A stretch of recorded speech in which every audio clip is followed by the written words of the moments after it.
अंतर्यामी मुझे कष्ट के बोझ से विहल कर दिया है।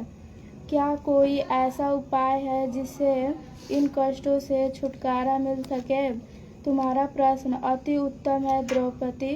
कृष्ण मुस्कुराकर बोले, हे प्रभु, फिर मुझे दुख नारी का कष्ट दूर करने का उपाय बताइए।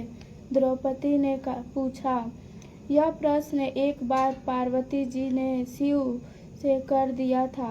तब श्री शिव जी ने करवा चौथ का विधान बताया था।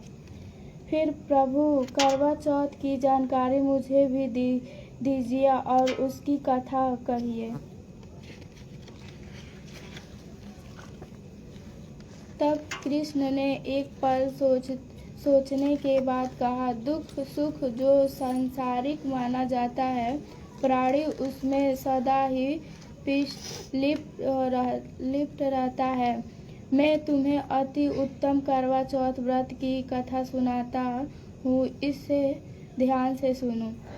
प्राचीन काल में गुणी विद्वान धर्मपरायण एवं ब्राह्मण रहता था। उसके 4 पुत्र तथा एक गुणवती सुशील पुत्री थी।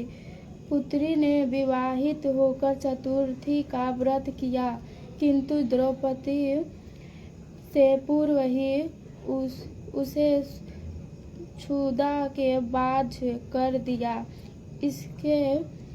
उसने स्नेही भाइयों से छल से पीपल की आड़ के कृत्रिम चंद्रमा बनाकर दिखाया दिया। लड़की ने अर्घ देकर भोजन कर लिया। भोजन करते ही उसने पति की हृदय गति बंद हो गई। इससे दुख होकर उसने अन्न जल त्याग दिया।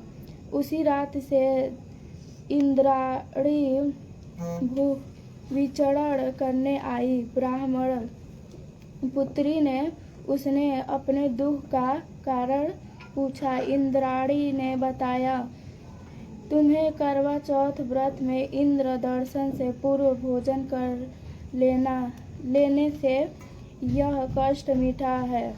तब उस लड़की ने अंजलि बांधकर विनय से कि इससे मुक्त होने का कोई उपाय बताया।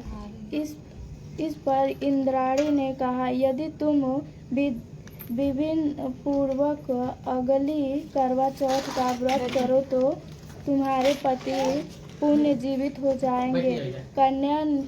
कन्या ने ऐसा करने का वचन दिया तो उसका पति स्वयं को स्वस्थ हो गया। इस पर उस कन्या ने वर्ष भर प्रत्येक चतुर्थी का व्रत किया और अनंत अखंड सुहाग प्राप्त किया।